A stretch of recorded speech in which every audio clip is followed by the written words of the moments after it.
अस्सलामुअलैकुम dear students, welcome to our YouTube channel nursing with Sadaf Ikram. तो आज हम डिस्कस करेंगे पीडियाट्रिक्स।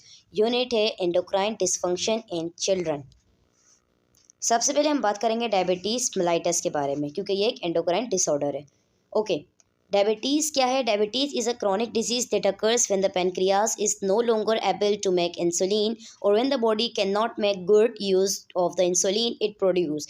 डायबिटीज़ क्या है? एक क्रॉनिक डिजीज़ है। ये कब होती है कि जब आपकी पैनक्रियाज जो आपकी बॉडी में प्रेजेंट है वो डायबिटीज़ जब होती है हमारी बॉडी में कि जब पैनक्रियाज जो है वो इंसुलिन नहीं बनाती या आपकी बॉडी उसको यूज़ नहीं करती। इंसुलिन बेसिकली है क्या? एक हार्मोन है जो आपकी पैनक्रियाज से रिलीज़ होता है। ये ग्लूकोज फॉर्म में इंटर होता है हमारे ब्लड स्ट्रीम में। हम जो भी खाना वगैरह खाते हैं उससे भी ये ग्लूकोज जो है वो स्टोर होता है और हमारे ब्लड स्ट्रीम में पहुंचता है। ठीक है, जितने भी कार्ब्स हम लेते हैं, जो भी खाना वगैरह हम खाते हैं, प्रोटीन है, कार्ब्स है, तो ये वो फूड ब्रेक डाउन होना शुरू होता है और वो ग्लूकोज की फॉर्म में जाता है हमारे ब्लड में। इंसुलिन हेल्प करता है कि वो हमारे सेल्स से जो है वो ग्लूकोज लेके हमारे ब्लड में शामिल कर देता है। Not being able to produce insulin or use it effectively leads to raise blood glucose level in the blood known as hyperglycemia।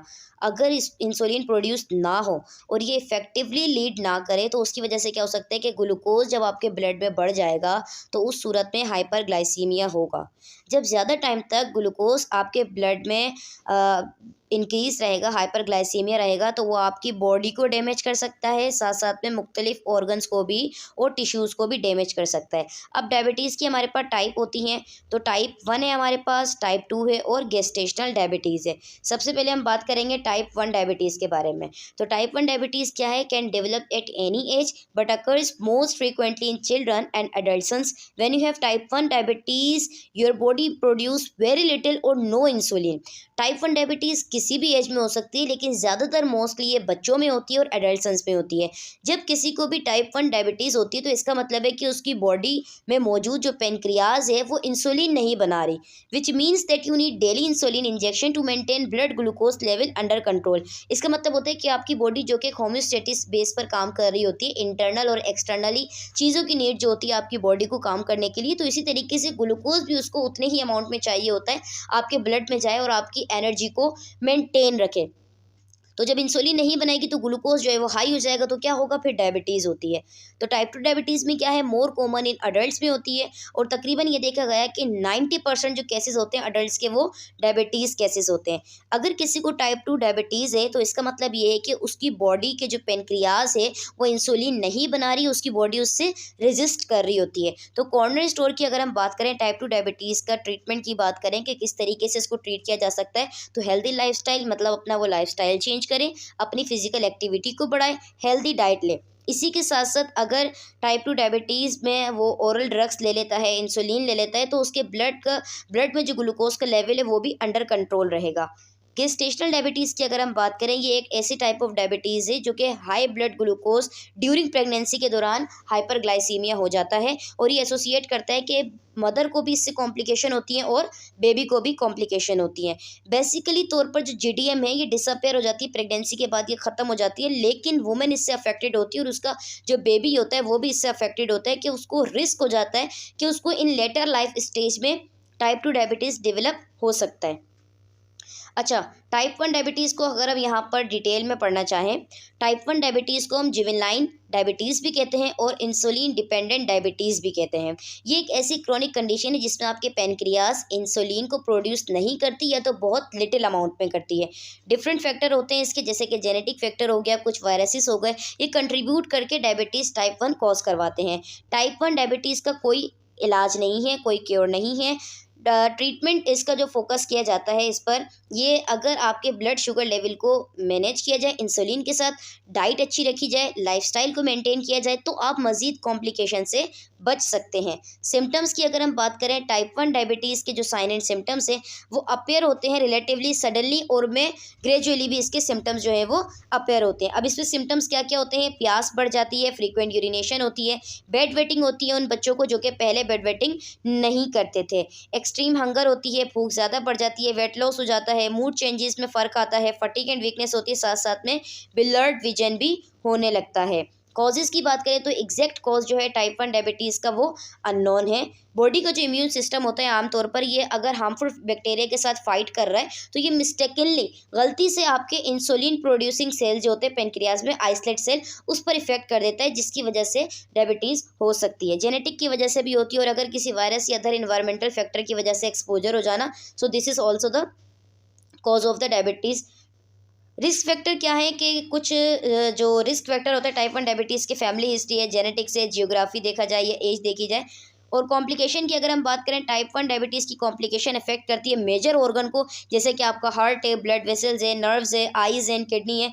क्योंकि आपकी बॉडी में ब्लड शुगर लेवल का नॉर्मल होना, मेंटेन रहना ड्रामेटिकली कम कर रहा होता है इस चीज़ को कि आप काफ़ी सारी कॉम्प्लिकेशन से बच सकते हो अगर ये सारी चीज़ें नॉर्मल रहेंगी तो।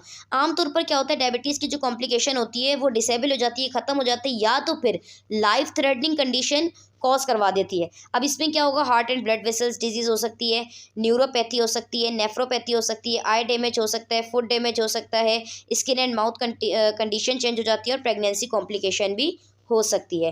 डायग्नोस्टिक टेस्ट की बात करें तो इसमें हम ग्लाइकेटेड हीमोग्लोबिन A1C टेस्ट करवाते हैं, रैंडम ब्लड टेस्ट, RBS और FBS fasting blood sugar test करवाया जाता है। अगर आप डायग्नोस हो जाते हो डायबिटीज़ के साथ तो आपका डॉक्टर आपको रन ब्लड टेस्ट भी करवाता है, ताकि जो ऑटो एंटीबॉडीज़ इफेक्ट कर रही होती है कॉमन टाइप 1 डायबिटीज़ में, जैसे हमने कहा कि इम्यून सिस्टम अगर मिस्टेकनली इफेक्ट कर जाता है उसको देखने के लिए ये टेस्ट जो है हेल्प कर रहा होता है डॉक्टर को कि वो डिस्टिंग्विश कर सके कि इस पेशेंट को टाइप 1 डायबिटीज़ है या टाइप 2 डायबिटीज़ है।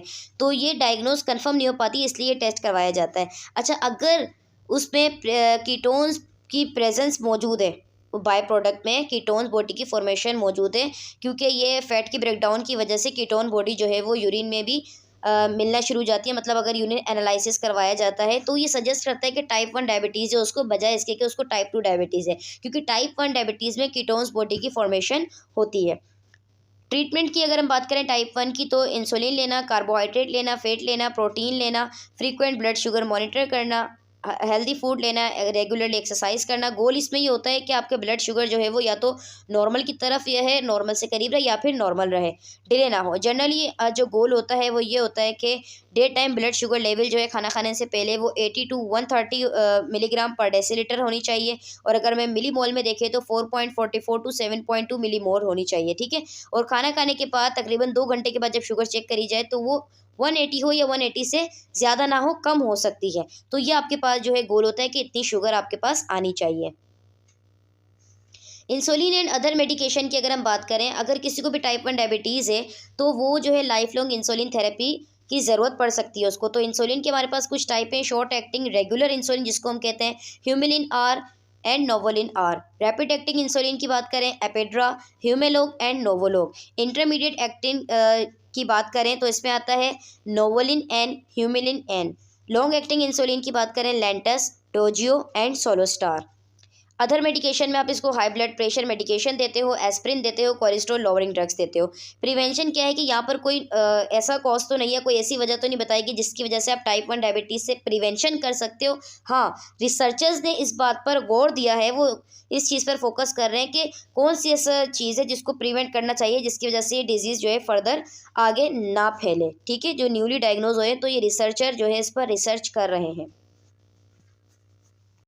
फिर हम बात कर लेते हैं टाइप 2 डायबिटीज़ की। तो टाइप 2 डायबिटीज़ को हम अडल्ट ऑनसेट डायबिटीज़ भी कहते हैं और इसको नॉन इंसुलिन डिपेंडेंट डायबिटीज़ भी कहा जाता है। ये एक ऐसी कंडीशन होती है जिसमें आपकी बॉडी रेजिस्ट कर रही होती है और वो इंसुलिन को यूज़ नहीं करती, और इसमें ब्लड में जो है ग्लूकोज का लेवल बहुत ज़्यादा हाई हो जाता है। टाइप 2 डायबिटीज़ क्रॉनिक कंडीशन है जो कि आपके जब बॉडी मेटाबोलाइज कर रही होती है शुगर को, तो ये एक इंपॉर्टेंट सोर्स होता है। शुगर जो ग्लूकोज होता है एक इंपॉर्टेंट फ्यूल होता है, सोर्स ऑफ बॉडी होता है, ठीक है, ताकि आपको एनर्जी मिल सके।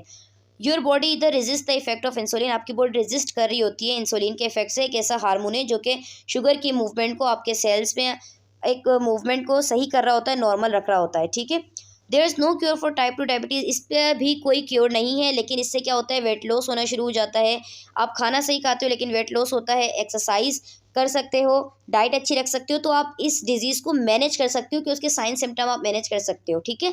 अगर डाइट और एक्सरसाइज इनफ नहीं है कि उसकी वजह से भी अगर हाइपरग्लाइसीमिया नहीं जा रहा या प्रिवेंशन नहीं हो रही, तो उसके साथ आप कोई डायबिटीज़ की मेडिकेशन लेते हो साथ साथ इंसुलिन थेरेपी भी लेते हो। अब इसके सिम्टम हमारे पास क्या होते हैं, साइन एंड सिम्टम अगर हम बात करें टाइप 2 डायबिटीज़ की, स्लोली डेवलप होते हैं। इनफैक्ट टाइप 2 डायबिटीज़ में कुछ सालों तक आपको पता नहीं चलता कि आपको डायबिटीज़ है। थर्स्ट बढ़ जाती है, frequent urination, increased hunger, unintended weight loss, fatigue, blurred vision, slow healing sores, frequent infection and the areas of darken skin usually in the armpits and neck. ये इसके कुछ साइन एंड सिम्टम्स होते हैं। Cause की बात करें, type 2 diabetes का जो कॉज है वो डेवलप होता है जब आपकी बॉडी जो है रेजिस्ट कर रही होती है इंसुलिन से, और जब आपकी जो है पेनक्रियाज में जो सेल्स होते हैं आइसलेट सेल, वो भी इंसुलिन अगर नहीं बनाते। ठीक है, एग्जैक्ट इसका जो हैप्पी किस वजह से होती है वो अननोन है, लेकिन जेनेटिक फैक्टर है, कुछ इन्वायरमेंटल फैक्टर हैं, बीइंग ओवरवेट होने की वजह से या इनएक्टिव रहने की वजह से भी हो सकता है। रिस्क फैक्टर की बात करें तो कुछ ऐसे फैक्टर होते हैं जो कि रिस्क बढ़ा देते हैं कि उनको टाइप 2 डायबिटीज़ हो सकती है, जैसे कि वेट बढ़ जाना, फैट डिस्ट्रीब्यूशन हो जाना, inactivity, family history, age, pre diabetes, gestational diabetes, polycystic ovarian syndrome, areas of darken skin usually in the armpit and neck. Complication की बात करें तो टाइप 2 डायबिटीज़ जो है is can be easy to ignore, कि आप इसको आसानी से इग्नोर कर सकते हो, स्पेशली अर्ली स्टेज में, जब आप खुद को बिल्कुल रिलैक्स और फाइन महसूस करते हो कि नहीं आपको डायबिटीज़ नहीं है, लेकिन डायबिटीज़ आपके मेजर ऑर्गन को भी इफेक्ट करती है, रिमेंबर दिस। ओके, साथ साथ में ये लॉन्ग टर्म कॉम्प्लिकेशन भी बढ़ा देती है डायबिटीज़ की, कि इस पर इवेंचुअली या तो अगर ये डिसेबल हो गई है तो ठीक है, अगर अपना आपको नुकसान नहीं दे रही है, लेकिन ये लाइफ थ्रेटनिंग प्रॉब्लम भी कॉज कर सकती है। कुछ पोटेंशियल कॉम्प्लिकेशन जो होती है डायबिटीज़ की, heart and blood vessel damage, neuropathy, kidney damage, heart damage, slow healing sore, hearing impairment, skin condition, sleep apnoea, most common Alzheimer disease, ये भी डायबिटीज़ में हो सकता है। डायग्नोज की बात करें तो type 2 diabetes is usually diagnose with the, कैसे करवा सकते हैं हम इसको, ग्लाइकेटेड हीमोग्लोबिन A1C टेस्ट करवाएंगे, RBS FBS करवाएंगे, और ओरल ग्लूकोज टॉलरेंस टेस्ट, ये टेस्ट करवाया जाता है। एक ब्लड शुगर लेवल जो है अगर 140 मिलीग्राम पर डेसीलीटर से कम आ रही है, मतलब 7.8 मिलीमोल लीटर, ये नॉर्मल है। अगर रीडिंग 140 और 199 के दरमियान आ रही है तो ये इंडिकेट करता है कि उस पर्सन को प्री डायबिटीज़ है, और अगर रीडिंग 200 या इससे ज़्यादा आ रही है 2 घंटे के बाद, खाना खाने के 2 घंटे के बाद, तो ये लाजमी सी बातें सजेस्ट करेगा कि उस पर्सन को डायबिटीज़ है। ट्रीटमेंट की बात करें, मैनेजमेंट ऑफ टाइप 2 डायबिटीज़ की, तो वेट लॉस होता है, हेल्दी जो है वेट लॉस करना पड़ेगा, इसके अंदर हेल्दी खाना पड़ेगा, रेगुलर एक्सरसाइज करनी है, क्योंकि बीइंग ओवरवेट की वजह से भी रिस्क फैक्टर है। ठीक है, पॉसिबली डायबिटीज़ मेडिकेशन आपने लेनी है, इंसुलिन थेरेपी लेनी है, ब्लड ग्लूकोज को मॉनिटर करना है, साथ साथ में कुछ स्टेप्स होते हैं ताकि आपका ब्लड शुगर लेवल जो है वो नॉर्मल के क्लोज रहे या तो नॉर्मल रहे, क्योंकि अगर आपने इसमें डिले किया तो आप मजीद कॉम्प्लिकेशन की तरफ जा सकते हैं। Diabetes medication and insulin therapy. Some people who have type 2 diabetes can achieve their target blood sugar level with diet and exercise alone, but many also need diabetes medication और insulin therapy. कुछ लोग जो है अपनी जो है blood को normal level पर लेकर आ जाते हैं अपनी डाइट के अकॉर्डिंग, अपनी लाइफस्टाइल के अकॉर्डिंग, लेकिन कुछ लोगों को डायबिटीज़ मेडिकेशन की और इंसुलिन थेरेपी की ज़रूरत होती है। तो ये डिसीजन जो है मेडिकेशन का, ये डिपेंड कर रहा होता है कुछ फैक्टर के अकॉर्डिंग, साथ साथ में ब्लड शुगर लेवल देखते हैं और अदर हेल्थ प्रॉब्लम देख रहे होते हैं, जैसे कि पॉसिबल ट्रीटमेंट जो होता है टाइप 2 डायबिटीज़ का, मेटफॉर्मिन, ग्लूकोफेज या ग्लूमेट्सा, ये मेडिकेशन दी जाती है, sulphonylureas, meglitinides, thiazolidinedione DPP4 inhibitor, GLP1 receptor agonist, SGLT2 inhibitor और इंसुलिन वगैरह दी जाती हैं। अच्छा, बेरियाट्रिक सर्जरी भी की जाती है। बेरियाट्रिक सर्जरी क्या है कि अगर आपको टाइप 2 डायबिटीज़ है और आपका BMI 35% से ज़्यादा है, ठीक है, तो आपको वेट लॉस सर्जरी करवाना ज़रूरी है। आप कैंडिडेट बन जाते हो कि आपने बैरियाट्रिक सर्जरी करवानी है।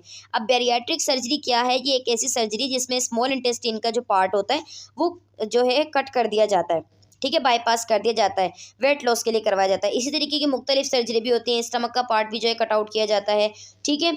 अच्छा, सर्जरी ड्रॉबैक इसलिए होती है तो ये हाई कॉस्ट भी होती है और रिस्क भी होता है। इसमें ज़्यादातर रिस्क ये होता है कि डेथ भी हो सकती है, और ये आपका जो लाइफस्टाइल है कम्प्लीटली चेंज कर देती है। लॉन्ग टर्म कॉम्प्लिकेशन भी इसमें शामिल होती हैं कि आपको न्यूट्रिशनल डेफिशिएंसीज हो सकती हैं और ऑस्टियोपोरोसिस भी हो सकता है इस डिजीज़ को करवाने के बाद। प्रिवेंशन की बात करें तो हेल्दी लाइफस्टाइल लोगे तो टाइप 2 से आप प्रिवेंट कर सकते हो। अगर आपको प्री डायबिटीज़ है तो आप अपना लाइफस्टाइल चेंज करो और इसको मज़ीद प्रोग्रेस होने से आप बचा सकते हो। हेल्दी लाइफस्टाइल में ये आ जाता है कि हेल्दी फूड लेना, एक्टिव रहना, वेट लॉस करना, अवॉइड करना कि आप कोई सीडेंट्री लाइफस्टाइल ना लो, मतलब कि आप खाना खाते हो वहीं पे बैठ जाते हो, वॉक नहीं करते हो, एक्सरसाइज नहीं करते हो, ठीक है। तो वॉक करना, एक्सरसाइज करना is most important in your life. Daily 20 to 25 minute 30 minutes की वॉक आपकी लाजमी होनी चाहिए, आपकी बॉडी उससे एक्टिव रहती है। सम टाइम मेडिकेशन जो है इस ऑप्शन होती है, लेकिन आपने साथ साथ मेडिकेशन भी लेनी है, उसके साथ अपना लाइफस्टाइल भी चेंज करना है। ये बहुत ज़्यादा ज़रूरी होता है ताकि आप मज़ीद कॉम्प्लिकेशन से बच सकें। नेक्स्ट हम बात करेंगे Cushing syndrome. This is also an endocrine disorder. Cushing syndrome को हम हाइपर कॉर्टिसोलिज्म भी कहते हैं। कुशिंग सिंड्रोम का मतलब होता है कि जब आपकी बॉडी में एड्रीनोकॉर्टिकल हार्मोन बढ़ जाए, ग्लूकोकॉर्टिकॉइड, मिनरलोकॉर्टिकॉइड, एंड्रोजन हार्मोन बढ़ जाते हैं, तो कुशिंग सिंड्रोम होता है। ये सिंड्रोम तब होते हैं जब एक्सेसिव एडमिनिस्ट्रेशन होती है कॉर्टिकोस्टेरॉइड की, एसीटीएच की, या हाइपरप्लेजिया हो जाना एड्रिनल कॉर्टेक्स का, या पिट्यूटरी ग्लैंड में कोई ट्यूमर बन जाना। अब इसका कॉज क्या है कि अगर हाई स्ट्रेस लेवल है, बॉडी पर स्ट्रेस पड़ने की वजह से कॉर्टिसोल का लेवल बढ़ जाता है। अगर स्ट्रेस ज़्यादा है, स्ट्रेस रिलेट कर रहा है, कोई इलनेस है, कोई सर्जरी है, कोई इंजरी है, या प्रेगनेंसी की वजह से, स्पेशली फाइनल ट्राइमेस्टर में प्रेगनेंसी के क्या होता है कि स्ट्रेस बढ़ जाता है, क्योंकि जो वुमेन होती है बहुत ज़्यादा नर्वस होती है। एथलेटिक ट्रेनिंग में स्ट्रेस होता है, बॉडी पर स्ट्रेस पड़ रहा होता है, माल न्यूट्रिशन है, अल्कोहलिज्म है, डिप्रेशन है, panic disorder, high level of emotional stress, अगर इसकी वजह से कॉर्टिसोल बढ़ रहा है तो भी कुशिंग सिंड्रोम हो सकता है, या फिर कोई ट्यूमर है, या फिर एड्रिनल ग्लैंड का हाइपरप्लेजिया है। तो पैथोफिजियोलॉजी की बात करें तो कॉमनली जो है ये कॉर्टिकोस्टेरॉइड मेडिकेशन की वजह से भी हो सकता है, और इनफ्रीक्वेंटली उस वजह से होता है कि कॉर्टिकोस्टेरॉइड की प्रोडक्शन जो है एड्रिनल कॉर्टेक्स से वो ज़्यादा हो जाती है। साथ साथ में ओवर प्रोडक्शन जब होती है एंडोजीनियस कॉर्टिकोस्टेरॉइड की, तो वो मुख्तलिफ किस्म के मैकेनिज्म से होती है, जैसे कि अगर कोई ट्यूमर बन जाना पिट्यूटरी ग्लैंड में, ACTH and stimulate the adrenal cortex to increase hormone secretion despite adequate amount being produce. इससे क्या होता है कि अगर एसीटीएच में कोई ट्यूमर वगैरह बन गया, पिट्यूटरी ग्लैंड में कोई ट्यूमर वगैरह बन गया, जिसकी वजह से एडिनोकॉर्टिकोट्रॉफिक हार्मोन स्टिमुलेट कर रहा है एड्रिनल ग्लैंड को, और वहाँ से कॉर्टिसोल रिलीज़ हो रहा है मज़ीद ज़्यादा, तो उसकी वजह से भी हो सकता है। और अगर ज़्यादा एडमिनिस्ट्रेशन हो तो वो क्या करेगा, एसीटीएच को स्टिमुलेट करेगा एड्रिनल कॉर्टेक्स को, और ये अपनी सिक्रीशन को बढ़ा देगा, ठीक है, जिसकी वजह से कुशिंग सिंड्रोम होगा। प्राइमरी बात यह कि हाइपरप्लेजिया भी हो सकता है एड्रिनल ग्लैंड का, और अगर पिट्यूटरी ट्यूमर नहीं है तो लाजमी सी बात है एड्रिनल ग्लैंड का साइज जो है वो इंक्रीज़ है। साइन सिम्टम जो होते हैं कुशिंग सिंड्रोम के, प्राइमरी रिजल्ट ये होता है कि ओवर सिक्रीशन होती है ग्लूकोकॉर्टिकॉइड्स की, एंड्रोजन मतलब सेक्स हार्मोन की, और साथ साथ में मिनरलोकॉर्टिकॉइड्स की सिक्रीशन पर भी इफेक्ट हो रहा होता है। क्लिनिकल फीचर्स की बात करते हैं, कुछ क्लासिक पिक्चर है कुशिंग सिंड्रोम की। अडल्ट में सेंट्रल टाइप ऑफ ओबेसिटी होती है, मतलब कि उसके जो आर्म्स होते हैं, फीट्स होते हैं, वो बिल्कुल थिन होते हैं, नॉर्मल होते हैं, और उसका जो सेंट्रल वाला पार्ट होता है, जैसे कि नेक हो गया, एब्डोमेन हो गया, ये इसमें ओबेसिटी हो जाती है। फैटी बफेलो हम बन जाता है नेक पर पीछे, ठीक है। सुप्रा क्लेविकुलर एरियाज़ में हैवी ट्रंक हो जाती है, उसकी साइड वाले जो पार्ट होते हैं, एब्डोमेन को ट्रंक कहते हैं। रिलेटिवली एक्सट्रीमिटीज़ जो है उसकी थिन होती हैं। स्किन फ्रेजाइल हो जाएगी और इजी ट्रामा हो सकता है। वीकनेस एंड लेसिट्यूड हो जाएगा, स्लिप डिस्टर्ब हो जाएगी, एक्सेसिव प्रोटीन की कैटाबॉलिज्म होगी, और मसल्स वेस्टिंग होगी, ऑस्टियोपोरोसिस होगा, मून लाइक फेस होगा। This is the common symptom, hallmark sign of the Cushing syndrome. Increase oiliness of the skin and acne बढ़ जाएगी, हाइपरग्लाइसीमिया, वेट गेन होगा।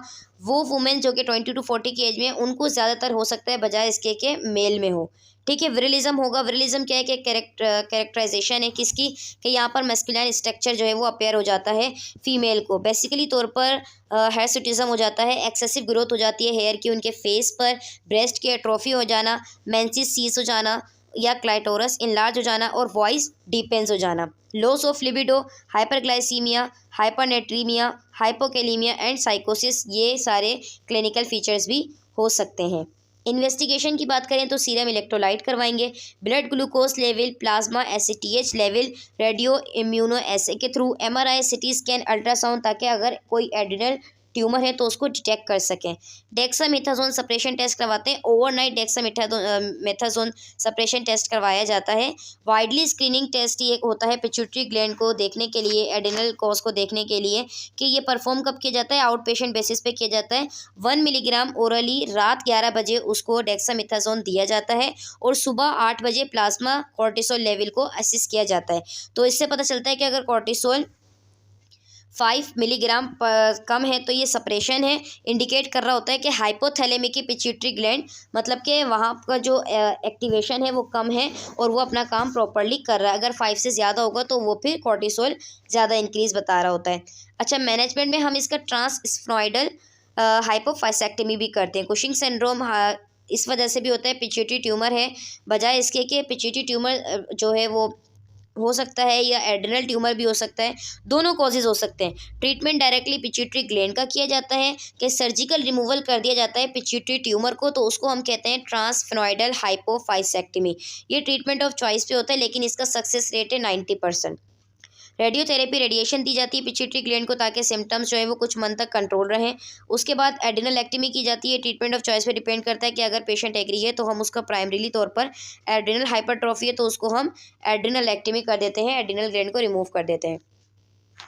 फार्माकोलॉजिकल ट्रीटमेंट में आपकी कुछ मेडिकेशन आ जाती हैं। ये डिपेंड कर रहा होता है कि आपकी कंडीशन क्या है, तो हेल्थ केयर प्रोवाइडर आपको उसके हिसाब से मेडिकेशन दे रहा होता है ताकि आपका कोर्टिसोल लेवल जो है वो मैनेज कर सके। कुछ मेडिकेशन होती हैं जो कि कोर्टिसोल की प्रोडक्शन को बढ़ा देती हैं एड्रिनल ग्लैंड में और एसीटीएच की प्रोडक्शन को भी इंक्रीज करती हैं पिट्यूटरी ग्लैंड में। कुछ मेडिकेशन जो है इसके इफेक्ट को ब्लॉक कर देती हैं आपके टिश्यूज़ पर, मतलब कोर्टिसोल को ब्लॉक कर देती हैं, जिसमें एग्जाम्पल है कीटोकेनाजोल, माइटोटेन, मिटायरापॉन, साइटोटाइट, माइफप्रिस्टन। ठीक है।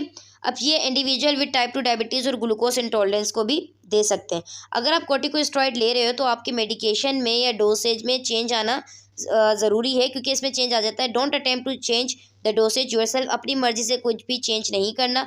You should do this under close medical supervision. अगर डॉक्टर ने आपको जितनी डोज बताई है आप सिर्फ उतनी ही लेंगे, अपनी मर्जी से उसमें चेंजेस नहीं करेंगे। Diet to treat Cushing syndrome. Monitor your calorie intake. सबसे पहले अपना कैलोरी इंटेक देखना है कि आप कितना ले रहे हो। कि आपका वेट गेन जो है एक मेन सिम्टम हो सकता है कुशिंग सिंड्रोम का। Try to avoid alcoholism. अच्छा, 2007 में एक स्टडी की गई थी तो उसमें ये बताया गया है कि अल्कोहल का जो लिंक होता है तो वो भी आपके कोर्टिसोल से होता है, क्योंकि अल्कोहल लेने के बाद आपकी बॉडी में एक स्ट्रेस पड़ रहा होता है और वो कोर्टिसोल के लेवल को इंक्रीज कर देता है मजीद। Watch your blood sugar. Blood sugar में क्या है कि कुशिंग सिंड्रोम लीड कर सकता है कि आपका ब्लड शुगर जो है वो हाई हो सकता है, तो आपने वो खाने अवॉइड करने हैं जिसमें ऑलरेडी शुगर शामिल हो। जैसे कि फोकस करना है आपने वो खाना खाएं जैसे कि वेजिटेबल हो गया, फ्रूट्स है, होल ग्रेन्स है, फिश है, ये खाने लेने ताकि आपको खाने से जो है जब कार्ब्स की ब्रेकडाउन हो तो आपको ग्लूकोज ना मिले। ठीक है, मतलब ग्लूकोज अगर ज़्यादा मिलेगा और ऑलरेडी आपकी बॉडी में बन रहा है तो वो फिर इंक्रीज़ हो जाएगा। Cut back on sodium. Cushing syndrome में ये लाजमी है कि अब हाई ब्लड प्रेशर भी हो सकता है, हाइपरटेंशन होती है, तो आपने अपने सोडियम इंटेक से अवॉइड करना है। कुछ ऐसे तरीके इस्तेमाल करने हैं कि आप अपने खाने में नमक वगैरह इस्तेमाल नहीं कर सकते। फिर है इन make sure to get enough calcium and vitamin D. Cushing syndrome में आपकी बोन्स जो है वो वीक हो जाती हैं, तो अपने आप को बोन जो है वो फ्रैक्चर की तरफ भी जा सकती हैं। अपने आप को फिट रखना है, बोन्स की स्ट्रेंथ बढ़ानी है, तो कैल्शियम और विटामिन डी लेना है ताकि आपकी बोन्स की स्ट्रेंथ बढ़ जाए। कुशिंग सिंड्रोम का रिस्क फैक्टर क्या है कि टाइप 2 डायबिटीज़ अगर प्रॉपर्ली मैनेज ना किया जाए तो भी कुशिंग सिंड्रोम हो सकता है, हाइपरटेंशन और ओबेसिटी। कॉम्प्लिकेशन की बात करें, अगर इसको ट्रीट ना किया जाए तो ऑस्टियोपोरोसिस होगा जो कि रिस्क फैक्टर बन सकता है बोन फ्रैक्चर का। मसल लॉस, एट्रोफी हो जाएगी, वीकनेस हो जाएगी, हाई ब्लड प्रेशर, हाइपरटेंशन होगी। टाइप 2 डायबिटीज़ हो सकती है, फ्रीक्वेंट इन्फेक्शन, हार्ट अटैक और स्ट्रोक भी हो सकता है। डिप्रेशन और anxiety, cognitive difficulties, trouble concentrating problem हो जाएगी मेमोरी के साथ साथ, और management of an existing tumour, enlargement of an existing tumour, जो ट्यूमर बना हुआ है उसकी भी इनलार्जमेंट होना शुरू हो जाएगी। नॉन फार्माकोलॉजिकल ट्रीटमेंट की बात करें, इंक्रीज एक्टिविटीज स्लोली। वो क्या होगा कि एक्टिविटीज़ जो है वो स्लोली इंक्रीज होने लगेंगी। मतलब अब जैसे बच्चा पहले था तो अगर ट्रीट करते रहेंगे तो वो अपनी सेल्फ बैक होना शुरू हो जाएगा, मतलब उसमें पहले से बदलाव आना शुरू हो जाएगा। ठीक है। फिर अगर हम बात करें ईट सेंसिबली, तो इसमें आप न्यूट्रिशियस लेते हो, होलसम फूड लेते हो ताकि आपको एक सोर्स ऑफ फ्यूल अच्छा मिलना चाहिए, आपकी बॉडी रिकवर हो जाए, और एक्स्ट्रा पाउंड्स में आप ले सकते हो ताकि आपको जो है जैसे आप विटामिन डी ले रहे हो, कैल्शियम ले रहे हो, तो आपकी बॉडी कैल्शियम को एब्जॉर्ब करे। वो अपने कैल्शियम सप्लीमेंट लेने हैं जो आपकी बॉडी एब्जॉर्ब करे और आपको ईजिली बेनिफिट भी प्रोवाइड करे। ठीक है, आपकी बोन्स को स्ट्रेंथन दे और उसके बाद आपकी बोन डेंसिटी को बढ़ाए जो भी लॉस हो रही होती है कुशिंग सिंड्रोम में। Monitor your mental health. Depression जो है वो एक साइड इफेक्ट है कुशिंग सिंड्रोम का, ये परसिस्ट भी कर रहा होता है। ये ट्रीटमेंट जो है वो इसका स्टार्ट होता है, तो जब ट्रीटमेंट इसका स्टार्ट हो जाता है तो ये परसिस्ट फॉर डेवलप, मतलब चांसेस है कि दोबारा भी हो सकता है, तो इग्नोर नहीं करना डिप्रेशन को। डिप्रेशन एक ऐसी बीमारी है जो आपको बहुत सारी बीमारियों की तरफ धकेल देती है, तो अपना डिप्रेशन कम करने के लिए आप थेरेपी ले सकते हो। अगर आप डिप्रेशन में हो या कोई डिफ़िकल्टी आ रही है तो कॉपिंग में तो रिकवरी के लिए आप ये सारी चीज़ें कर सकते हो, थेरेपी लोगे। ठीक है, साइकेट्रिक थेरेपी दी जाती है, वो भी आप ले सकते हो। जेंटली सूथ एंड एक पेन। हॉट बाथ लेना, मसाज लेना, लो इम्पैक्ट एक्सरसाइज करना जैसे कि वाटर एरोबिक एंड टेकाई, ये हेल्प कर रहा होता है कि आप जो है जो मसल्स और जॉइंट पेन होता है वो कम हो जाए, और साथ साथ में कुशिंग सिंड्रोम की रिकवरी भी हो रही होती है। नर्सिंग मैनेजमेंट की बात करें तो decreasing risk of injury, decreasing risk of infection, preparing patient for surgery, rest and activity को इनकरेज करना, स्किन इंटीग्रिटी को प्रमोट करना, बॉडी इमेज को इम्प्रूव करना और थॉट प्रोसेस को भी इम्प्रूव करना। कंक्लूजन की बात करें, कुशिंग सिंड्रोम एक रेयर कंडीशन है, पोटेंशियली सीरियस कॉम्प्लिकेशन भी हो सकती है अगर इसको अनट्रीट छोड़ दिया गया। प्रॉपर डायग्नोज करना ज़रूरी है ताकि अंडरलाइन कोज देख सकें कुशिंग सिंड्रोम का, साथ साथ में प्रॉपर ट्रीटमेंट होना चाहिए। फार्माकोलॉजिकल ट्रीटमेंट, जबकि ये फर्स्ट लाइन नहीं है लेकिन एक वाइटल रोल प्ले कर रही होती है पेशेंट को जो कि कुशिंग सिंड्रोम के साथ होते हैं। फार्मासिस्ट की इन्वॉल्वमेंट होना लाजमी है जब आप पेशेंट को स्टेरॉइड थेरेपी दे रहे हो, या कुछ ऐसे फ्यूअर केस होते हैं जो कि ड्रग इंड्यूस होते हैं कुशिंग सिंड्रोम के साथ साथ। Next topic is hyperthyroidism. Hyperthyroidism क्या है? इसको हम ओवर एक्टिव थायराइड भी बोलते हैं कि जब आपका थायराइड ग्लैंड बहुत ज़्यादा थायराइड हार्मोन थायरोक्सिन को प्रोड्यूस करने लग जाए। हाइपरथायरॉयडिज्म एक रिलेटिवली रेयर होता है बच्चों में, और ये तकरीबन 5000 बच्चों में से किसी एक को होगा या फिर अडल्ट्स में होगा। साथ साथ में हाइपरथायरॉयडिज्म का रिजल्ट ये होता है कि एक्सेसिव सिक्रीशन होती है थायराइड हार्मोन की। इसमें ग्रेव डिजीज़ नाम की एक डिजीज़ है जो कि मोस्ट कॉमन होती है, हाइपरथायरॉयडिज्म कॉज करवा रही होती है। इटियोलॉजी इसका ये है कि हाइपरथायरॉयडिज्म का जो कोज है पीडियाट्रिक पॉपुलेशन में उसको क्लासिफाई किया गया है 4-5 हिस्सों में। थायराइड कोज है हाइपरथायरॉयडिज्म का, Grave disease most common cause है हाइपरथायरॉयडिज्म का, toxic adenoma, sub acute viral thyroiditis हो सकता है, क्रॉनिक लिम्फोसाइटिक थायरोडाइटिस हो सकता है, बैक्टीरियल थायरोडाइटिस हो सकता है, मैक्यून अल्ब्राइट सिंड्रोम भी इससे हो सकता है। अगर हम पिट्यूटरी कॉजेज की बात करें तो पिट्यूटरी एडिनोमा होगा, या पिट्यूटरी रेजिस्टेंस भी कर सकता है T4 से, कि पिट्यूटरी ग्लैंड तो जो है वो उसको स्टिमुलेशन नहीं दे रहा थायरोट्रॉप्स को, तो वो भी रिलीज़ नहीं कर रहा। अगर हम बात करें एक्सोजीनियस कॉज की, थायराइड हार्मोन की सिक्रीशन की क्यों बढ़ जाता है, तो अगर किसी पेशेंट को प्रीवियस हिस्ट्री है हाइपोथायराइडिज्म की, तो जाहिर सी बात है उसको ऐसी मेडिकेशन दी गई होंगी ताकि उसका थायराइड ग्लैंड और एक्टिवेट हो जाए, और वो हाइपरथायराइडिज्म करने के लिए उसको मेडिकेशन दी जाती है जिसमें एक मोस्ट कॉमन है लेवोथायरोक्सिन। तो अगर किसी को पहले से हाइपोथायराइडिज्म था, जब उसको मेडिकेशन दी गई हाइपरथायराइडिज्म की और साथ साथ उसकी बॉडी के सेल्स भी एक्टिव हो जाए, तो उसको हाइपरथायराइडिज्म लाजमी होगा। Iodine induced hyperthyroidism, George Basedow phenomenon, एक ये आयोडाइन दी जाती है।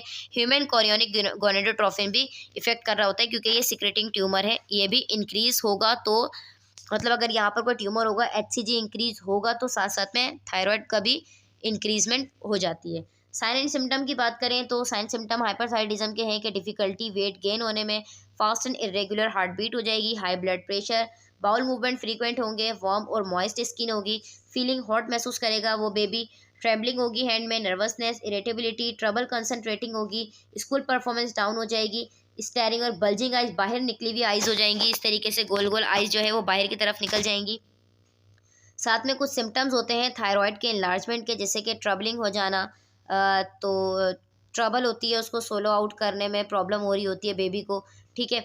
उसके बाद क्या है, इन्फेंट्स बच्चों को ब्रीथिंग सांस लेने में प्रॉब्लम होती है। मेडिकल मैनेजमेंट की बात करें तो ट्रीटमेंट होता है हाइपरथायराइडिज्म का, डिपेंड कर रहा होता है कि कितनी सीवियरिटी के साथ आपके बच्चे की क्या कंडीशन है। साथ साथ में बच्चे को जो है वो एंटी थायराइड मेडिकेशन दी जाती है।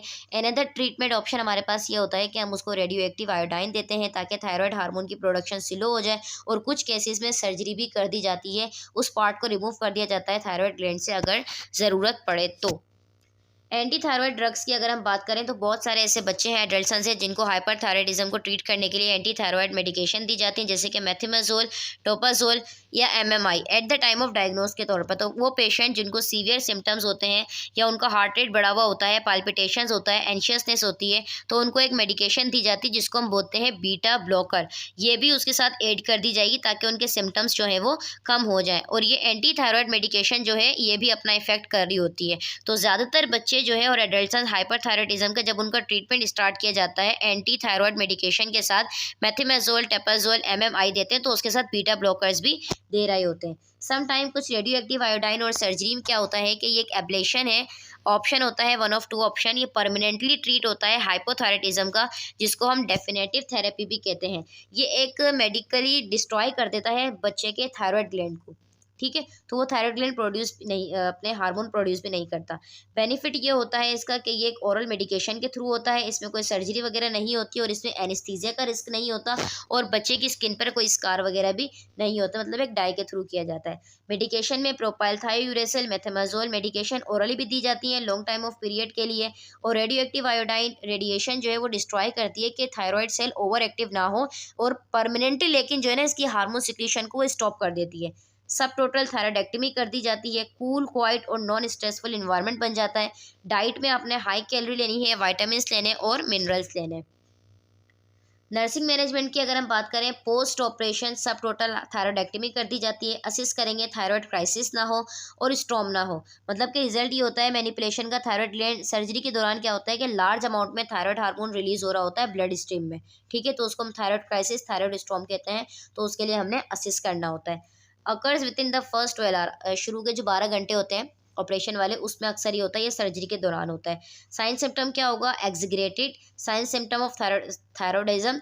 थायरॉयडिज्म के जो है साइन सिम्टम बढ़ जाएंगे, नोजिया वोमिटिंग होगा, सीवियर टैकिकार्डिया होगा, सीवियर हाइपरटेंशन होगी, सीवियर हाइपरथर्मिया होगा 106 Fahrenheit plus, extreme restlessness feel करेगा, डिसअरिथमिया होगा, डेलीरियम होगा, हार्ट फेलियर और उसकी डेथ भी हो सकती है।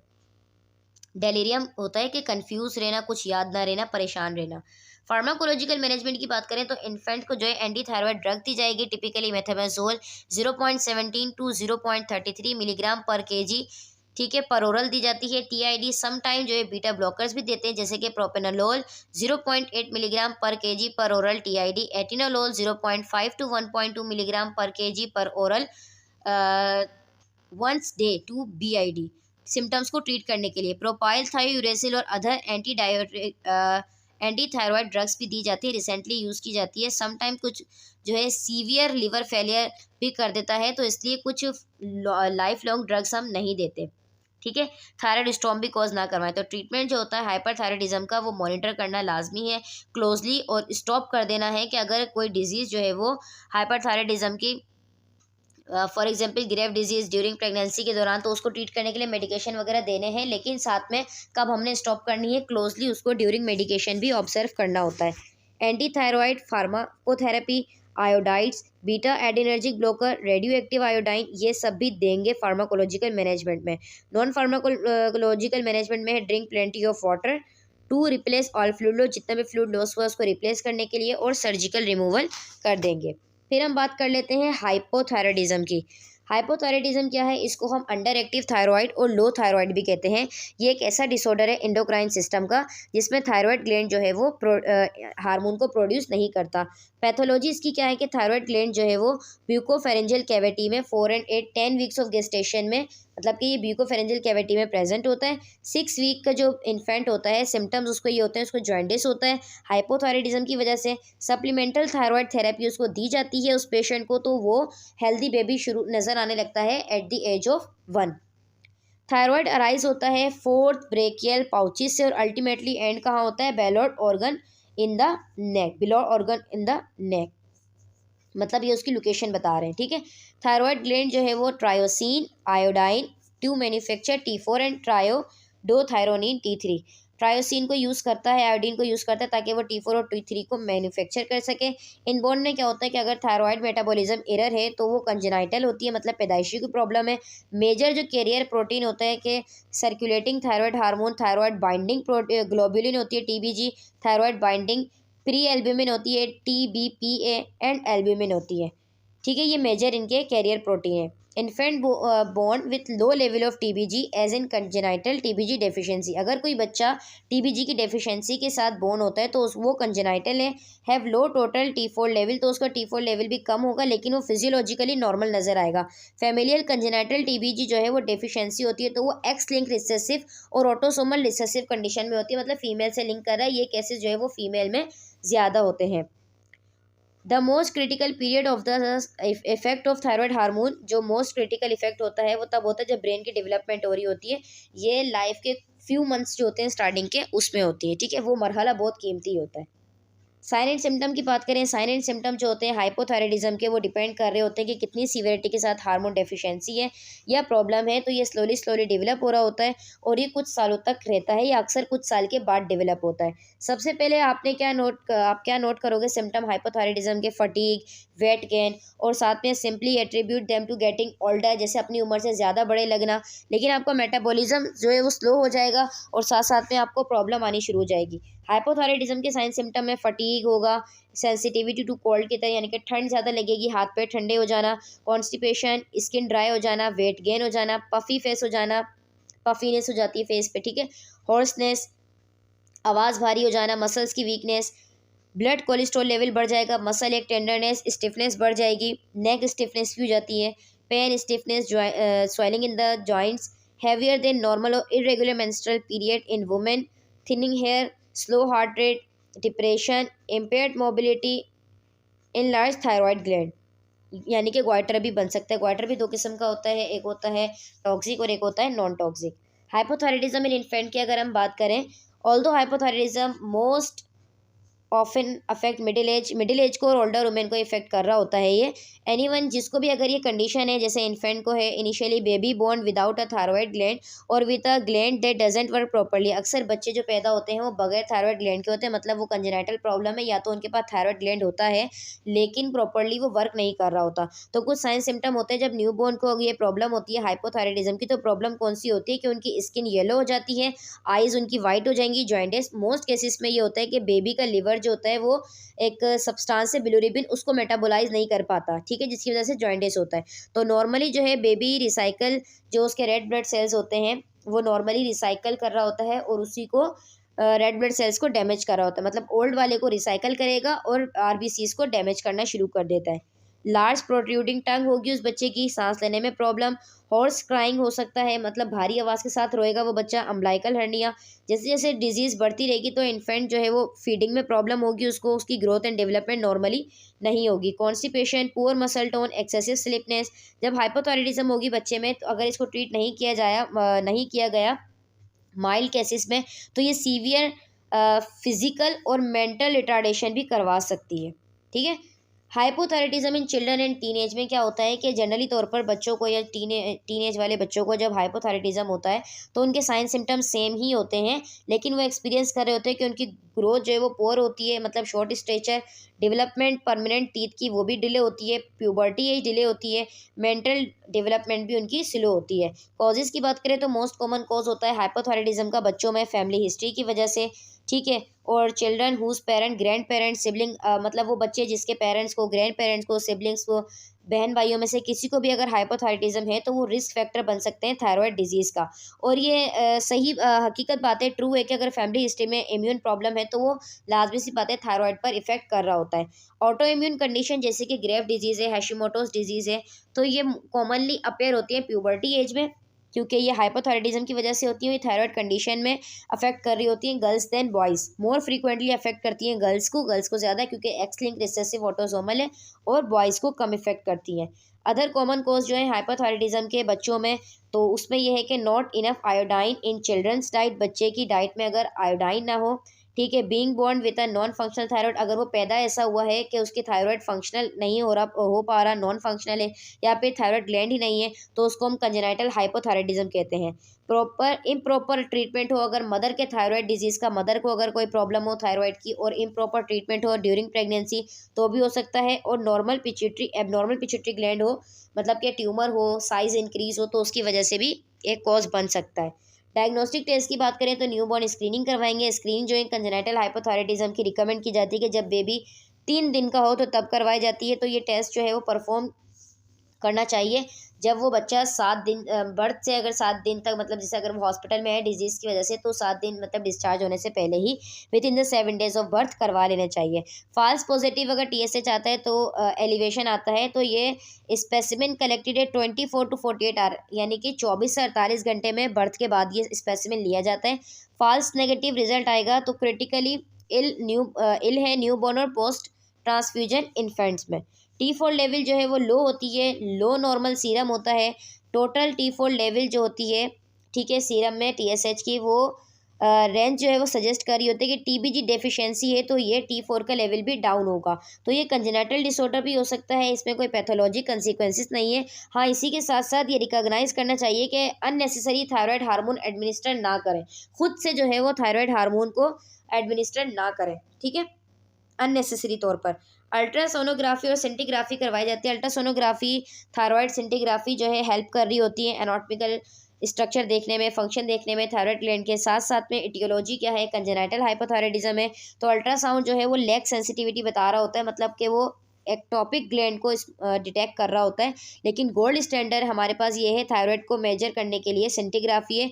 एक ऐसी टेक्निटम है जो कि 99 और आयोडाइन 123 एक मेडिसिन के थ्रू ये करवाई जाती है, जो कि आपको जैसे एमआरआई होता है डाई वाला, विदाउट डाई वाला, जिसमें आप क्लियरली मूवी देखते हो, मूवी का मतलब होता है जो आपके पास एमआरआई की रिपोर्ट आती है, ठीक है।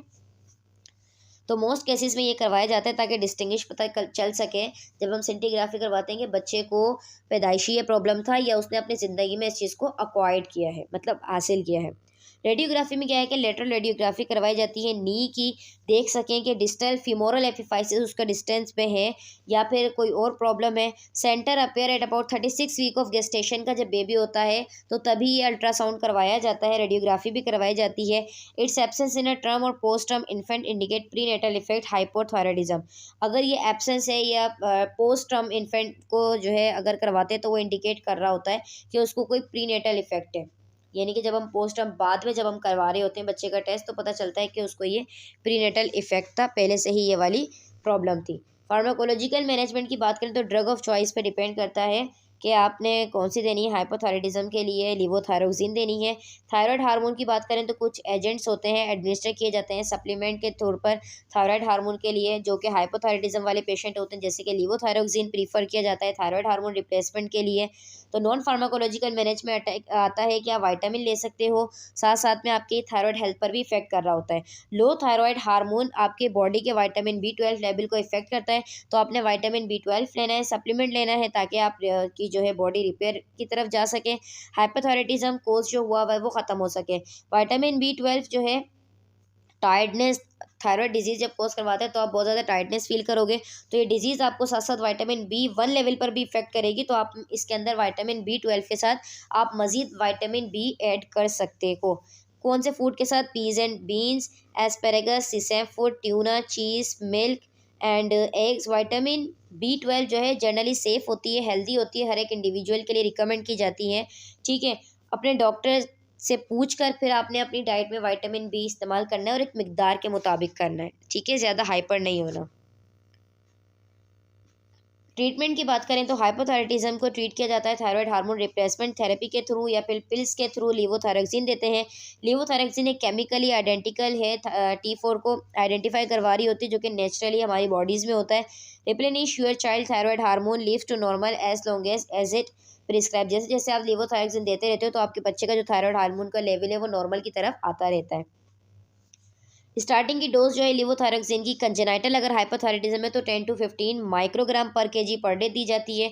न्यू बोर्न्स को अगर दी जाती है तो TSH अगर उनका बढ़ा हुआ है तो उसको एम्पेरिकली थायराइड हार्मोन रिप्लेसमेंट के थ्रू दी जाती है।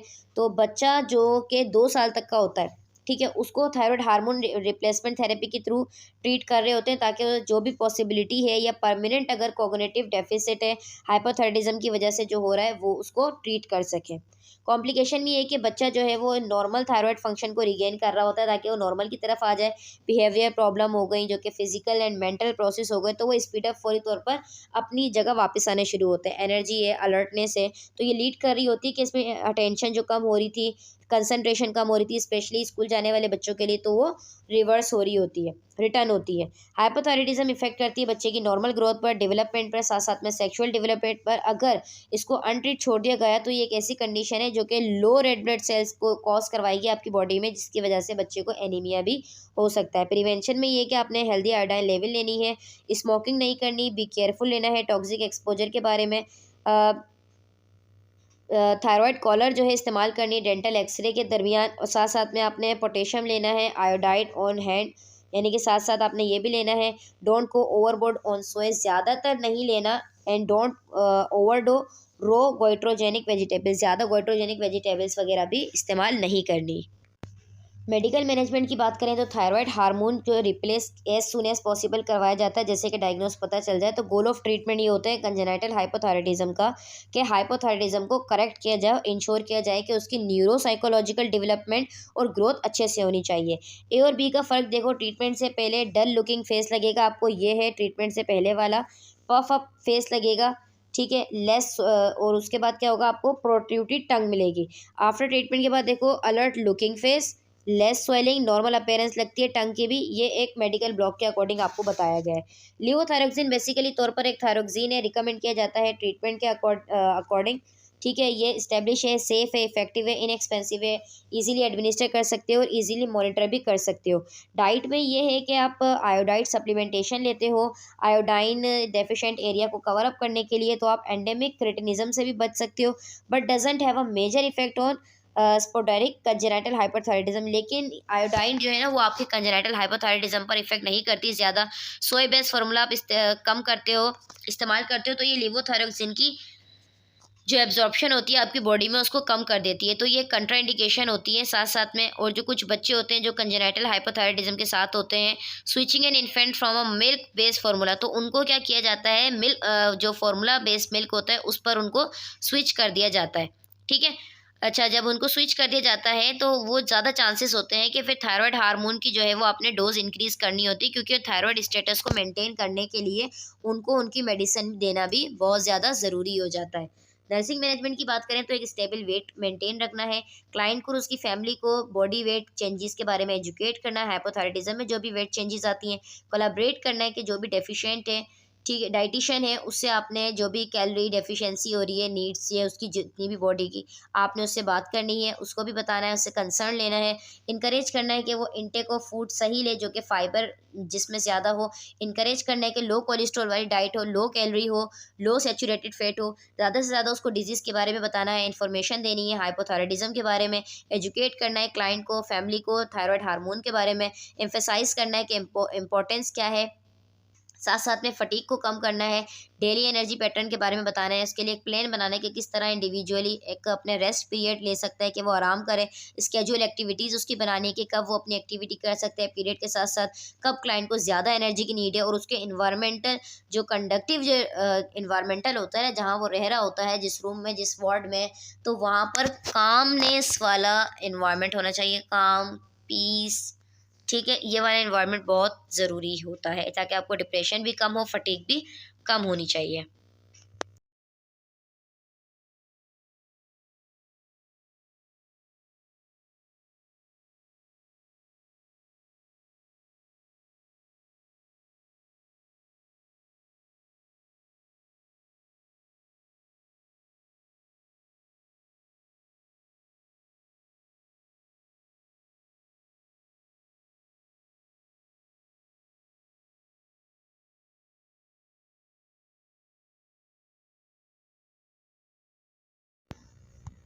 देन हम बात करेंगे हाइपोपिट्यूटरिज्म की। हाइपोपिट्यूटरिज्म क्या है? Diminish hormone secretion by the pituitary gland. Pituitary gland से हार्मोन की सिक्रीशन डिमिनिश गायब हो जाती है, कॉजिंग ड्वार्फिज्म, जिसकी वजह से ड्वार्फिज्म होता है बच्चों में और प्री मेच्योर एजिंग होती है अडल्ट्स में। वजह क्या है? चिल्ड्रन को जो है वो जेनेटिक कॉज होती है ट्रांसक्रिप्शन फैक्टर डेफिशिएंसी की वजह से, जिसकी वजह से उनको हाइपोपिट्यूटरिज्म हो सकता है। अगर पिट्यूटरी ग्लैंड में कोई ट्यूमर हो या उसके नियरली कोई ट्यूमर हो, और वो जो है बिनाइन ट्यूमर हो, बिनाइन का मतलब होता है नॉट कैंसर वाला, ठीक है, फैलने वाला नहीं है, अपनी जगह पर बिनाइन है, नॉट स्प्रेडेबल, तो उसकी वजह से भी हाइपोपिट्यूटरिज्म हो सकता है। रेडिएशन ट्रीटमेंट देंगे और पिट्यूटरी ग्लैंड टिश्यू को जो कि डिस्ट्रॉय कर सकते हैं, तो हम रेडिएशन ट्रीटमेंट देंगे, पिट्यूटरी सर्जरी करेंगे। ट्रॉमेटिक ब्रेन इंजरी जैसे कि हेड इंजरी हो गई या कोई एक्सीडेंट हो गया, तो उसकी वजह से भी हाइपोपिट्यूटरिज्म हो सकता है। सीवियर ब्लड लॉस हो गया चाइल्ड बर्थ के दौरान, तब भी हाइपोपिट्यूटरिज्म हो सकता है। हाइपोपिट्यूटरिज्म के साइन एंड सिम्टम्स की अगर हम बात करें, weakness and fatigue, decrease appetite, weight loss, sensitivity to cold, swollen facial features, और मोर स्पेसिफिक सिम्टम इसके जो हैं वो according to the type of pituitary hormone deficiency indicated below. मतलब कि अब कौन से हार्मोन की डेफिशिएंसी हुई है। पिट्यूटरी ग्लैंड के दो पार्ट्स होते हैं, एंटीरियर पार्ट और पोस्टीरियर पार्ट। एंटीरियर पार्ट से 6 हार्मोन रिलीज होते हैं, पोस्टीरियर पार्ट से 2 हार्मोन रिलीज होते हैं। अगर हाइपोपिट्यूटरिज्म है तो पिट्यूटरी ग्लैंड का वो कौन सा हार्मोन है जिसकी डेफिशिएंसी हो रही है, तो साइन सिम्टम मोर स्पेसिफिक उस पर ज़्यादा इफेक्ट कर रहे होते हैं। जैसे अगर हम बात करें एसीटीएच एडिनोकोर्टिकोट्रोफिक हार्मोन की डेफिशिएंसी के बारे में, तो ये कोर्टिसोल की डेफिशिएंसी को कम कर देता है, जिसकी वजह से सिम्टम्स क्या होंगे, fatigue, low blood pressure, low serum sodium, low haemoglobin level, low blood glucose. और कुछ पेशेंट्स में अगर क्राइसिस सिचुएशन हो जाती है, अगर उनकी बॉडी पर स्ट्रेस ज़्यादा पड़ रहा है, जैसे कि अगर कोई सीरियस इन्फेक्शन है, कोई मेजर सर्जरी है, ठीक है, या वो कोमा में चला गया, तो उसकी वजह से डेथ भी हो सकती है, क्योंकि उसकी बॉडी पर स्ट्रेस पड़ रहा है और कोर्टिसोल का लेवल बढ़ नहीं रहा। ठीक है, जब हमारी बॉडी पर स्ट्रेस पड़ता है तो हमारे जो कोर्टिसोल का लेवल है वो इंक्रीज हो जाता है। चाहे हम किसी डिप्रेशन में हो, चाहे हम कोई काम कर रहे हो, कोई स्ट्रेसफुल एक्सरसाइज कर रहे हो, हमारी बॉडी में कोई इन्फेक्शन हो, चाहे कोई मेजर सर्जरी हो, ट्रॉमा हो, एक्सीडेंट हो, मतलब बॉडी पर स्ट्रेस पड़ने की वजह से कोर्टिसोल का लेवल बढ़ रहा है। अब यहाँ पर क्या हो सकता है, यहाँ पर क्या गैप बढ़ रहा है, ठीक है, यहाँ पर एसीटीएच की डेफिशिएंसी है लेकिन बॉडी पर स्ट्रेस पड़ रहा है। ठीक है, तो एक्यूट डेफिशिएंसी में क्या होगा, फिर नोजिया, वॉमिटिंग, उसके साथ जो है डिजीनेस हो सकती है और सर्कुलेटरी कोलैप्स भी हो सकता है पेशेंट। मोर स्पेसिफिक सिम्टम्स की बात करें according to the type of pituitary hormone deficiency में, अगर हम टीएसएच और थायराइड हार्मोन डेफिशिएंसी की बात करें तो इसमें generalize body puffiness, sensitivity to cold, constipation होगा, मेमोरी कंसंट्रेशन उसकी इम्पेयर्ड हो जाएगी, एलएच और एफएसएच डेफिशिएंसी होगी। वुमेन में सिम्टम्स क्या होंगे, मेंस्ट्रुअल पीरियड्स का डिले हो जाना, लिबिडो का रिडक्शन हो जाना, ड्राइनेस होगी वजाइनल की, और सब फर्टिलिटी और इनफर्टिलिटी भी हो सकती है। अगर अब यहाँ पर मैं बात करूँ कि अगर कोई कपल, ठीक है, जिसको ऑलरेडी मतलब शादी से पहले अगर मेल को भी और फीमेल को भी टीएसएच की डेफिशिएंसी है और उनको नहीं पता और उनकी शादी हो जाती है, तो उनकी थायराइड की डेफिशिएंसी दोनों में मौजूद है, तो उसको जो है प्रेगनेंसी नहीं होगी। ठीक है, वजह क्या है, क्योंकि यहाँ पर टीएसएच की डेफिशिएंसी है। फिर वो गायनेकोलॉजिस्ट के पास जाती है और गायनेकोलॉजिस्ट को पता होता है कि ये प्रॉब्लम है जिसकी वजह से इसकी प्रेगनेंसी कंसीव नहीं हो रही। फिर वो उसको एंडोक्राइनोलॉजिस्ट के पास भेजती है, तो वहाँ पर उसके टीएसएच का ट्रीटमेंट होता है, वहाँ से उसको मेडिकेशन मिलती है। थोड़े दिनों बाद, मतलब कि 4 से 6 माह बाद वो नॉर्मल लेवल पर आती है और कुछ टाइम के बाद वो प्रेगनेंसी कंसीव कर लेती है। Assessing the sign and symptom of hypopituitarism, hypopituitarism के साइन सिम्टम को असेस करेंगे, सीवियरिटी देखेंगे और सिम्टम्स की प्रेजेंटेशन देखेंगे, लिंक करेंगे हाइपोपिट्यूटरिज्म से। डिपेंड करता है कि कौन से हार्मोन की डेफिशिएंसी है और क्या कंडीशन कॉज हो रही है। जनरली जो इसके साइन है जैसे कि fatigue, sensitivity to cold, changes in appetite, weight जो है वो इसका डेफिशिएंसी होगी यहाँ पर सेवरल हार्मोन्स की, तो वेट उस पर डिपेंड करेगा कि ये बढ़ भी सकता है, कम भी हो सकता है। ठीक है, मुख्तलिफ किस्म के हार्मोन की डेफिशिएंसी है। स्पेसिफिक सिम्टम्स जो होते हैं जो कि लिंक कर रहे होते हैं पर्टिकुलर हार्मोन डेफिशिएंसी से। फिर कुछ अदर सिम्टम्स होते हैं जो कि इन्वॉल्व होते हैं, उसकी कंडीशन के साथ हम देखते हैं। जितने भी सिम्टम्स होते हैं वो हेल्प कर रहे होते हैं कि हम उसको ईजिली डायग्नोज कर सकें और फिर उसको हम प्रॉपर इम्प्रूव करें और नॉर्मल लेवल की तरफ रिटर्न लेकर आएँ। फार्माकोलॉजिकल मैनेजमेंट की बात करें तो कोर्टिकोस्टेरॉइड देंगे। ये ड्रग जो है जैसे कि हाइड्रोकोर्टिसोन, कॉर्टेफ और प्रेडिनिसोलोन रेयस। अब ये क्या करता है, एड्रिनल हार्मोन्स को रिप्लेस करता है जो कि आपकी बॉडी प्रोड्यूस नहीं कर रही एडिनोकोर्टिकोट्रोपिक हार्मोन की डेफिशिएंसी की वजह से। तो आपने इसको बाय माउथ लेना होता है, लिवोथायरोक्सिन लेते हो आप, और अदर मेडिकेशन भी आपको प्रोवाइड की जाती हैं। नॉन फार्माकोलॉजिकल मैनेजमेंट क्या होता है कि नेचुरल ट्रीटमेंट भी होता है पिट्यूटरी डिस्फंक्शन का। First any good neuropathic treatment, firstly क्या होता है कि कोई अच्छा सा जो है मतलब एक नेचुरोपैथिक जो है वो ट्रीटमेंट करवाया जाता है होलिस्टिक अप्रोच के लिए, जिसमें आपका लाइफस्टाइल एडजस्टमेंट करना, आपकी डाइट सही करना, ठीक है, उसके साथ साथ हेल्दी फैट्स को कम करना। हेल्दी फैट्स से मुराद ये है कि आप हेल्दी फैट जो आप लेते हो, एक तो वो फैट होता है जो कि आपके फैट जो है वो बॉडी के अंदर इंक्रीज कर देता है, चर्बी बढ़ा देता है, और एक आप हेल्दी फैट ले रहे होते हो जो कि आपको इम्यून सिस्टम को बूस्ट करता है, आपकी इन्फ्लेमेशन को कम करता है। ठीक है, क्वालिटी ऑफ स्लीप को इन्हेंस करना, रिलैक्सेशन टेक्निक्स देना, एक्सरसाइज करना एंड मोर। लाइफस्टाइल को आप किस तरीके से बेहतर कर सकते हो। मेडिकल एंड नर्सिंग मैनेजमेंट देंगे उसको। गोल हमारा ये होगा कि हम इसको ट्रीट करेंगे किस तरीके से कि जितने भी हार्मोन्स की डेफिशिएंसी है उसको हम नॉर्मल लेवल पर ला सकें। ट्रीट उसको किया जाएगा जो कि अंडरलाइन कंडीशन होगी, ठीक है, जो कि आपके बच्चे को हाइपोपिट्यूटिज्म कॉज करवा रही है, तो वो फुली रिकवरी हम उसको उस बिना पे देंगे। जैसे अगर ग्रोथ हार्मोन की डेफिशिएंसी है, ठीक है, टीएसएच की डेफिशिएंसी है, एलएच और एफएसएच की डेफिशिएंसी है, तो हम उसके मुताबिक, उसकी कंडीशन, साइन सिम्टम के मुताबिक उसको हम ट्रीट कर रहे होते हैं, ठीक है। Since your child body is unable to make some or all of these missing hormone, lifelong hormone replacement therapy is necessary. अगर आपके बच्चे की बॉडी हार्मोन नहीं बना रही है तो हम उस बच्चे को life long hormone replacement therapy भी देते हैं, ये ज़रूरी है। हाइपोपिट्यूटिज्म बच्चों में है तो बैकग्राउंड उनका देखेंगे। चाइल्डहुड हाइपोपिट्यूटिज्म जो है वो एट बर्थ भी प्रेजेंट होता है या अक्वायर्ड भी होता है, कंजेनाइटल भी होता है और अपनी ज़िंदगी में अक्वायर्ड भी कर लेते हैं बच्चे जेनेटिक या फिर वो एनवायरमेंटल फैक्टर की वजह से। अर्ली डायग्नोज करेंगे, ट्रीटमेंट करेंगे ताकि बेस्ट पॉसिबल आउटकम उनको मिल सके। मेथड क्या होता है, जैसे कि एनाटॉमी ईटियोलॉजी देखेंगे, मतलब एनाटॉमी का मतलब है कि उसकी जो है बोन्स देखेंगे, ठीक है, जैसे ड्वार्फिज्म है, जिगेंटिज्म है, एक्रोमेगाली है। उसके बाद क्लिनिकल प्रेजेंटेशन देखेंगे, मतलब साइन एंड सिम्टम, फिर डायग्नोस्टिक टेस्ट करवाएंगे, स्ट्रेटेजीज देखेंगे और फिर करंट ट्रीटमेंट स्टार्ट करेंगे। ओके, फिर हमारी बात आ जाती है रेलेवेंट टू चाइल्डहुड हाइपोपिट्यूटिज्म और रिव्यू। और बच्चे की जो हाइपोपिट्यूटिज्म है ना, किस वजह से, कौन से हार्मोन की डेफिशिएंसी की वजह से, वो भी रिव्यू करेंगे। रिजल्ट क्या होगा, चिल्ड्रन विद कंजेनाइटल हाइपोपिट्यूटिज्म में present with life threatening hypoglycaemia. अब वो बच्चा जिसको पैदाइशी बाय बर्थ हाइपोपिट्यूटिज्म है तो उसको लाइफ थ्रेटनिंग हाइपोग्लाइसीमिया रहेगा, उसका सीरम सोडियम एबनॉर्मल रहेगा, कंसंट्रेशन उसकी ठीक नहीं होगी, शॉक में जा सकता है पेशेंट, माइक्रोसिफेलिस होगा मेल्स में, ठीक है, हेड छोटा होगा, लेटर उनकी ग्रोथ होगी मतलब कुछ टाइम के बाद, और ग्रोथ फेलियर भी हो सकती है। कंजेनाइटल हाइपोपिट्यूटिज्म में सेप्टो ऑप्टिक डिस्प्लेजिया भी हो सकता है, मिडलाइन सिंड्रोम्स भी हो सकते हैं, म्यूटेशन हो सकती है ट्रांसक्रिप्शन फैक्टर जीन में, ये इन्वॉल्व कर रहा होता है पिट्यूटरी ग्लैंड डेवलपमेंट में। जितनी भी चीज़ें हैं ना, सेप्टिक और सेप्टो ऑप्टिक डिस्प्लेजिया हो गया, मिडलाइन सिंड्रोम हो गए, ये ट्रांसक्रिप्शन फैक्टर्स जो ये आपकी पिट्यूटरी ग्लैंड की डेवलपमेंट में हेल्प आउट कर रहे होते हैं। Children with acquired hypopituitarism typically present with growth failure and may have other complaints depending on the aetiology and the extent of missing pituitary hormones.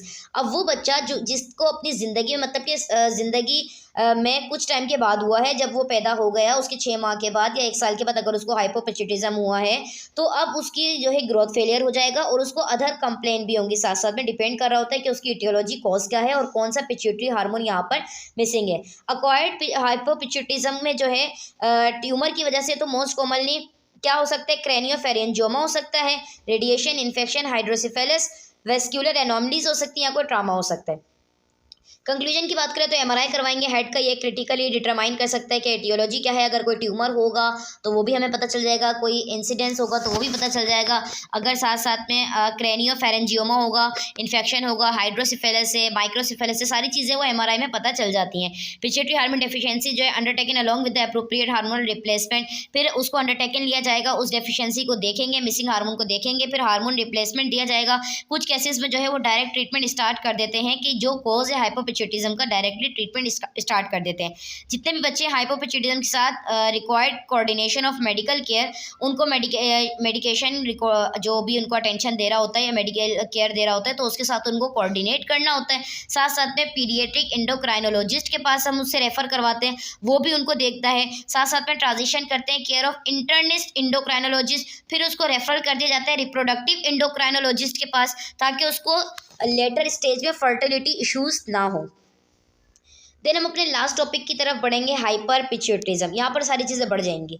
Hyper पिट्यूटिज्म क्या है, define किया गया है कि यहाँ पर एक्सेसिव सिक्रीशन होती है, प्रोडक्शन होती है, एक हार्मोन की ज़्यादा होगी या तो फिर ज़्यादा हार्मोन यानी कि 1 से 2 हार्मोन की प्रोडक्शन ज़्यादा हो जाएगी। एटियोलॉजी क्या है कि हाइपर पिट्यूटिज्म में मुख्तलिफ किस्म के कॉज हो सकते हैं, जैसे कि पिट्यूटरी एडिनोमा हो सकता है बच्चों में, जैसे कि प्रोलैक्टिनोमा, ठीक है, कोर्टिकोट्रोपिनोमा, थायरोट्रोपिनोमा, सोमेटोट्रोपिनोमा, ये जितने भी फ्रीक्वेंटली इनकाउंटर एडिनोमा होते हैं बच्चों में। अब प्रोलैक्टिनोमा क्या है, मोस्ट कॉमन एडिनोमा है, बच्चों में होता है। प्रोलैक्टिनोमा जो है वो एसिडोफिलिक सेल से बना होता है, अपने ओरिजिन पर प्रेजेंट होता है, ड्राइव होता है, सेम लीनिएज जैसा थायरोट्रोप, सोमेटोट्रोप जिस तरीके से सेल होते हैं। तो यहाँ पर जब एडिनोमा बन जाते हैं तो इसका नाम हम दे देते हैं जैसे कि थायरोट्रोपिनोमा, सोमेटोट्रोपिनोमा। ये रीज़न होता है कि यहाँ पर प्रोलैक्टिनोमा मतलब यहाँ पर ग्रोथ हार्मोन जो है वो सिक्रीट हो रहा है, टीएसएच भी सिक्रीट हो रहा है, ग्रोथ हार्मोन भी सिक्रीट हो रहा है। कोर्टिकोट्रोपिनोमा की बात करें तो कोर्टिकोट्रोपिनोमा ये मुख्तलिफ एज के बच्चों में होता है। रेफ़र किया जाता है कि पिट्यूटरी एडिनोमा है जो कि एक्सेसिव एसीटीएच की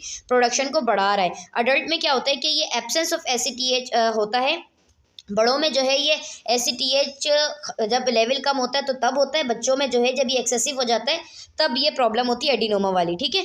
इट कॉजेज, अब ये क्या कॉज करवाता है, एक्सेसिव, जिसको हम कहते हैं कुशिंग डिजीज़, ठीक है। फिर उसके साइन सिम्टम नजर आने शुरू हो जाते हैं। सोमेटोट्रोपिनोमा एक एडिनोमा हो जाता है ग्रोथ हार्मोन में पिट्यूटरी साइट्स के अंदर, जो कि जिगेंटिज्म भी कॉज करवाता है बच्चों में, और अडल्ट में एक्रोमेगाली भी करवा देता है, ठीक है। जिगेंटिज्म और एक्रोमेगाली आप लोगों को ऑलरेडी पता है कि बिफोर प्यूबर्टी अगर ग्रोथ हार्मोन बढ़ जाए और उसकी हाइट बढ़ जाए बच्चे की before puberty and before the closure of epiphysis, so this term is known as gigantism, and after puberty or in adolescence age, so this term is known as acromegaly.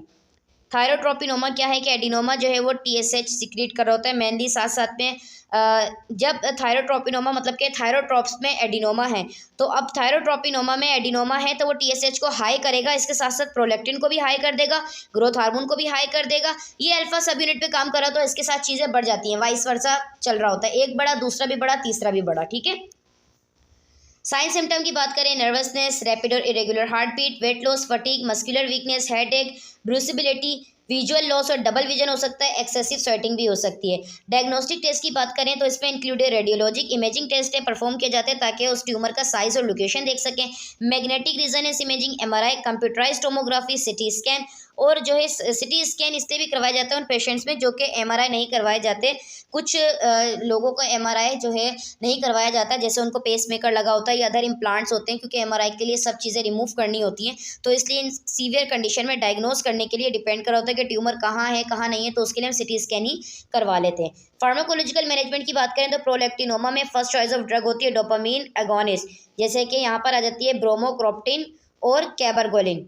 अगर Cushing disease की बात करें तो ये drug use की जाती है regard the adrenal enzyme inhibitor, कौन सी है, मिटायरापोन और अमाइनोग्लूटाथियोनाइड, कीटोकेनाजोल, ठीक है, ये ड्रग्स यूज़ की जाती है। अगर ग्रोथ हार्मोन के लेवल एलिवेट हो गया है तो हम क्या इस्तेमाल करेंगे यहाँ पर, ऑक्टेरोटाइड, ये क्या करेगा, circulating level of growth hormone को कम करेगा, आईजीएफ फैक्टर 1 को कम करेगा। लॉन्ग एक्टिंग ऑक्टेरोटाइड अगर हम देंगे या लैंड्रियोटाइड अगर हम देंगे तो ये ग्रोथ हार्मोन को सप्रेस करेगा, आईजीएफ को कंसिस्टेंटली के साथ बॉडी में प्रोड्यूस करेगा और ये लॉन्गर टाइम के लिए इफेक्ट कर रहा होता है। नॉन फार्माकोलॉजिकल ट्रीटमेंट की बात करें तो रेडिएशन मतलब कि रेडियोथेरेपी देंगे ताकि ट्यूमर का साइज़ कम हो जाए, रिहेबिलिटेशन देंगे for reducing the sign symptom, physical and occupational therapy देंगे, एक्वाथेरेपी दे सकते हैं जिसमें टोन थेरेपी एंड स्ट्रेथनिंग दे सकते हैं, ठीक है। Exercise, meditation, dietary supplement, psychological counselling, hypnosis, distraction से अवॉइड करना, रिलैक्सेशन देना, गाइडेड इमेजनरी प्रोवाइड करना, साथ साथ में न्यूरो स्टिमुलेशन, एक्यूपंक्चर और एक्यूप्रेशर। फिर उसके बाद ही improve quality of sleep because it will boost immunity, अच्छी नींद होती है तो इम्यूनिटी अच्छी होती है। मेडिकल मैनेजमेंट की बात करें तो मैनेजमेंट ऑफ हाइपर पिट्यूटिज्म डिपेंड कर रहा होता है कि कितनी सीवियरिटी के साथ है और कौन सा हार्मोन इफेक्टेड हुआ है, तो सर्जिकल ट्रीटमेंट है, मेडिकल ट्रीटमेंट है और रेडिएशन है। कीमोथेरेपी भी आती है नर्सिंग मैनेजमेंट में कि अगर सर्जरी की ज़रूरत है तो नर्स को जो है प्री ऑपरेटिव और पोस्ट ऑपरेटिव केयर करनी है। प्री ऑपरेटिव में आप पेशेंट को रेडी करोगे सर्जरी के लिए, पोस्ट ऑपरेटिव केयर में आप देखोगे कि इलेक्ट्रोलाइट बैलेंस उसका ठीक है, वाइटल साइन को मॉनिटर करोगे, फ्लूइड एडमिनिस्टर करोगे, डाइट देखोगे, मेडिकेशन देखोगे जो डॉक्टर ने एडमिनिस्टर किए होंगे। नर्स साथ में फोकस कर रही होती है पेशेंट की हाइजीन पर, नर्स एडमिनिस्टर करेगी मेडिकेशन टाइमली, नर्स मेंटेन करेगी उसके न्यूट्रिशनल लेवल को और पेशेंट को पेरेंट्स को अवेयर करेगी उस चीज़ के बारे में, पेशेंट को अवेयर करेगी मेडिकेशन के बारे में और उसको बचाएगी कि फर्दर वो जो है कॉम्प्लिकेशन की तरफ ना जाए।